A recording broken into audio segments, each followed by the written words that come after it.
Good morning po. Tayo po'y mag-aaral ng salita ng Diyos, the book of Hebrews chapter 12 verse 9. Dito po tayo sa pangalawang bahagi. Hindi ba't upang tayo'y mabuhay, mas nararapat na tayo'y pasakop sa Diyos na ating Ama sa Espiritu? The beauty of submission. At napakahalaga po na tayo magpasubmit sa ating Ama sa Espiritu. Yung pong tinutukoy dito ng writer ng Hebrews. Ano po? At ang sabi rito, kung gusto nating mabuhay, mas nararapat na tayo'y pasakop sa Diyos na ating Ama sa Espiritu. Tayo po mga born again child of God, ano po, napakahalaga po na maintindihan na natin na tayo po'y iba na. Ano po, kaysa sa mga taga-sanlibutan. Binago na po yung ating espiritu. Kaya yung espiritu natin ay dapat po ay nakapasakop sa Diyos. Ano po, yung dati nating makasalanang buhay, yung dati nating magulong buhay, bunga po yan ng ating pong kalagayan sa espiritu. Ano po, na binabanggit sa Biblia na patay sa kasalanan. Pero ngayong tayo may binago ng espiritu, taglay-taglay natin yung new creation in Christ Jesus na image, ano po, at malinaw po sabi ng Biblia, created in true righteousness and holiness. Dapat po yung espiritu na yung na taglay-taglay natin ay nakapasakop na sa Diyos. Kaya sa Biblia, napakahalaga po ng salitang pagpapasakop. Ang sabi po sa 1 Peter chapter 5 verse 6, kaya nga pasakop kayo sa kapangyarihan ng Diyos at dadakilain niya kayo pagdating ng takdang panahon. At sa James chapter 4 verse 7, kaya nga pasakop kayo sa kapangyarihan ng Diyos, labanan ninyo ang diablo at lalayuan kayo nito. So malinaw po, napakahalaga ng salitang submission. Ngayon, ano ba ang kahulugan ng salitang submission? Para sa akin po, ang submission po ay believing loyalty. Ano po? Kung sino po yung pinaglilingkuran, yun ang mangangasiwa sa iyong buhay. Ano po, kaya maalala niyo, Panginoong Hesus sabi sa Matthew chapter 6 verse 24, walang aliping makapaglilingkod ng sabay sa dalawang Panginoon. Napakahalaga po nitong katotohanan na ito na in-emphasize ng ating Panginoong Hesus, kasi hindi ka pwedeng maglingkod sa dalawang Panginoon. Either mamahalin mo yung isa at kamumuhian mo yung isa. Dati hindi ko po maintindihan ito. Pero nung ako po nagkasakit noon at hindi ako halos makagalaw, makakilos dahil sa aking karamdaman, nagkaroon ako ng revelation dito sa Exodus 23:25 na sinabi ng Panginoon. Ano po, sabi niya, akong si Yahweh ang siya lamang ninyong paglilingkuran, pasasaganain ko kayo sa pagkain at inumin at ilalayo sa anumang karamdaman. Hindi po kasi ako tinatantanan ng karamdaman noon. Ang dami kong sakit sa aking katawan. Ano po? Pero nung na-realize ko kung ipaglilingkod pala natin yung buhay natin sa Panginoon, malinaw ang sabi ng Biblia, tayo pasasaganahin ng Diyos. Ano po? At ilalayo sa anumang karamdaman. At totoo po yun. Naranasan ko po yun. Hindi na po ako naging masasakitin. Kasi naintindihan ko na itong buhay na taglay-taglay ko ngayon ay dapat ipaglingkod ko sa Diyos. Tayo kasi masyado tayong busy sa trabaho, sa ating mga pangarap, sa pagkakamit ng salapi. Ano po? At hindi natin alam. Ano po? Hindi tayo aware na ipinaglilingkod na po natin yung buhay natin sa iba. Ano po, sa ibang idols. Ano po? At nakakalungkot po yun. Ang gusto ng Lord kasi yung buhay natin ipaglingkod natin sa Kanya at siya na ang mangangasiwa sa ating buhay. Ngayon, mas maintindihan nyo pa yan. Ano po?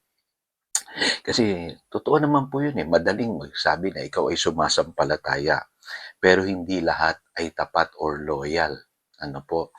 Yan ang bagay na minsan hindi natin napapansin. Kaya doon sa James chapter 2 verse 19, ang sabi ni Apostle James, ang demonyo man ay sumasampalataya at nanginginig pa. Ano po? So anong kulang doon sa demonyo? Ano po? Loyalty. Hindi siya marunong magpasakop sa Diyos. Ano po? Nagmalaki siya. Baga gusto niya yung kanyang sarili, ang kanyang itatanyag. Ano po, at alam niyo po pagka tayo po'y nakapasakop sa Diyos, yesterday pinag-aralan natin yung Book of Job, ano po, yung chapter 1. May binanggit si Satanas, na nakita niya kay Job, ano po, sa Job chapter 1 verse 10. Ano po, sabi niya, "Have you not put a hedge around him and his household and everything he has?" Nakita ni Satanas na si Job tapat sa Diyos. Ano po?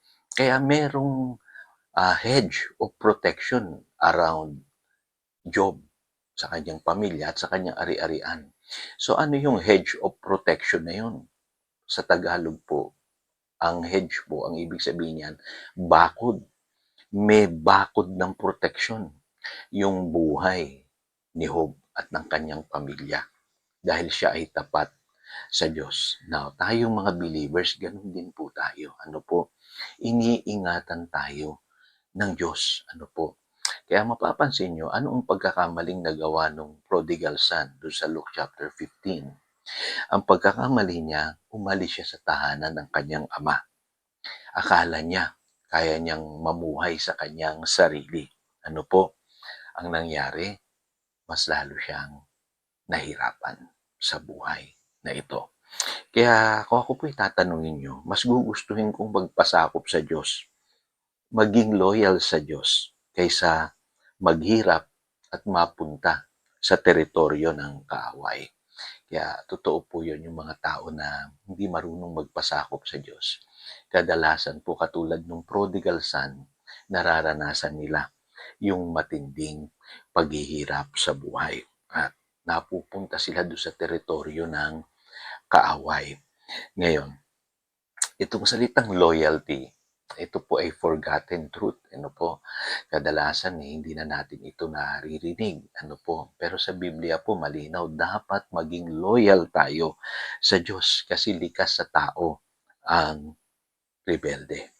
Kaya marami sa atin ang hindi napapabuti dahil po sa kawalan natin ng loyalty sa Diyos. Kaya yung loyalty na yan, minsan nahayag yan sa iba pang aspeto ng ating buhay. No, yung loyalty sa asawa, loyalty sa trabaho, loyalty sa pamilya. No po? Maging sa ministry, kailangan may loyalty tayo sa ating mga leaders. Ano po? At makikita niyo po maraming tao hindi na nagtataglay ng ganyang quality. Ano po?